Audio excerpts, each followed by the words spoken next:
آ نہیں سکتا۔ نام کتنا خوبصورت ہے۔ میں بیٹھا اس بات پہ غور کر رہا تھا کہ ہم کسی کا نام بھی بگاڑتے ہیں نا، تو جو بگاڑنے میں یوز ہوتا ہے نا، ہوتا ہے کہ ہر لفظ میں واو آ جاتی ہے۔ مثلا پانی وانی پیتا ہی کہتے ہیں پانی وانی پیا ہے، روٹی ووٹی کھائی ہے، اس طرح یعنی ہر لفظ کو جب بگاڑتے ہیں نا تو واو ڈال دیتے ہیں، ٹھیک ہے۔ کہتے ہیں پانی وانی پیا ہے، روٹی ووٹی کھائی ہے، اس طرح مختلف جو ہیں وہ نام لوگوں نے رکھے ہوتے ہیں۔ تو حضرت علی رضی اللہ تعالیٰ عنہ آپ کا کتنا خوبصورت نام ہے۔ اگر کوئی اس کلیے پہ عمل کرتے ہوئے آپ کا نام لے گا تو آپ کا نام پھر بھی بگڑے گا نہیں، اور خوبصورت ہو جائے گا۔ وہ کہے گا علی ولی ہے، سبحان اللہ، علی ولی، علی ولی، جس طرح پانی وانی روٹی ووٹی، علی ولی، سبحان اللہ۔ علی کو واو بھی ڈال کے پڑھو گے تو پھر بھی ولی بن جائے گا۔ یہ شان حضرت مولا علی رضی اللہ تعالیٰ عنہ کی۔ اعلیٰ حضرت رحمۃ اللہ علیہ آپ کی شان بیان کرتے ہوئے کیا لکھتے ہیں؟ وہ نقشہ بیان کرتے ہیں جب میرے آقا صلی اللہ تعالیٰ علیہ وآلہ وسلم اور حضرت علی رضی اللہ تعالیٰ عنہ آپ وہ جب وقت آیا جب خانہ کعبہ کے بت گرائے جا رہے تھے۔ یہاں ایک مسئلہ سماعت فرما لیں، بڑا اہم مسئلہ ہے کہ حضرت علی نے اور میرے آقا علیہ السلام نے مل کر بت توڑے۔ یہ فتح مکہ کے دن کا واقعہ نہیں ہے، یہ کتابوں میں موجود ہے جی۔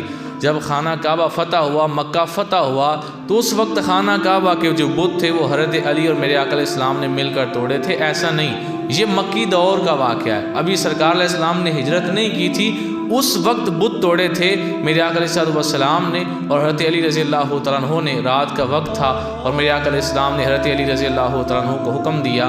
حضرت علی پہلے کہتے ہیں حضور آپ میرے کندھوں پر چڑھ جائیں اور آپ بتوں کو گرائیں، تو میرے آقا علیہ السلام نے فرمایا کہ علی تم نبوت کا بوجھ نہیں اٹھا سکتے۔ تو پھر پتہ چلا حضرت علی کو خود حضور فرما رہے ہیں، وہ حضور جنہوں نے پیدا ہوتے ہی حضرت علی کو گود لے لیا اور اپنے چچا کو کہا اسے میں پالوں گا، تو ساری زندگی انہیں پالا۔ پھر بھی میرے آقا فرما رہے ہیں علی تیرے اندر اتنا جو ہے وہ سکت نہیں ہے کہ تو نبوت کا بوجھ اٹھا لے۔ تو میں کہتا ہوں پھر سوچو نا کیا شان ہے اس عظیم ہستی کی جس نے پورے کا پورا غار ثور میرے آقا کو اپنے کندھوں پہ اٹھا کے طے کیا تھا۔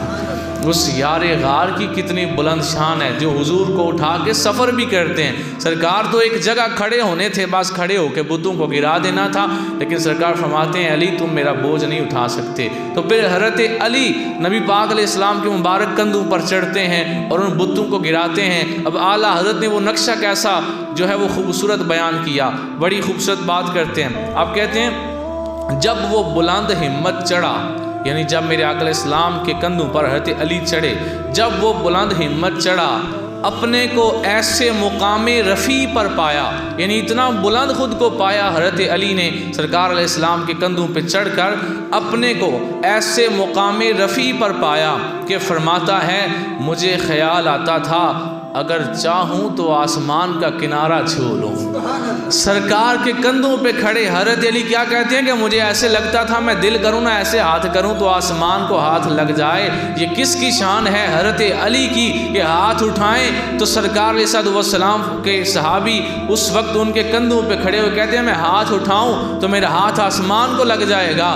اتنے بلند شان والے حضرت علی کہ جو ہاتھ اٹھاتے ہیں تو آسمان پہ لگ جاتا ہے۔ لیکن آج کچھ لوگ کہتے ہیں سرکار کی خوش قسمتی کہ انہیں مولا علی جیسا ویر مل گیا۔ میں کہتا ہوں یہ بات نہ کرو، حضرت علی کی خوش قسمتی کہ انہیں سرکار علیہ السلام مل گئے۔ سرکار علیہ السلام کے کندھوں پہ کھڑے ہوئے تو اتنا بلند مقام ملا کہ ہاتھ اٹھائیں گے تو آسمان کو لگ جائے گا۔ یہ سرکار علیہ السلام کی نسبت کی وجہ سے یہ مقام پایا۔ اور پھر آگے اعلیٰ حضرت کیا فرماتے ہیں؟ یہ اعلیٰ حضرت کی کتاب ہے مطلع القمرین، جس کے اندر آپ نے یہ بڑا خوبصورت جملہ لکھا۔ آگے آپ فرماتے ہیں کہ ہم تو ان کے گھوڑے کے قدموں کی خاک کی تعریف کو بیان نہیں کر سکتے۔ جو مولا علی جس گھوڑے پر بیٹھے اس کے قدموں سے جو مٹی لگے، حضرت اعلیٰ حضرت فرماتے ہیں ہم تو اس گھوڑے کے قدموں سے لگنے والی مٹی کی تعریف بھی بیان نہیں کر سکتے۔ ہم کتنی مرضی تعریف بیان کرتے رہیں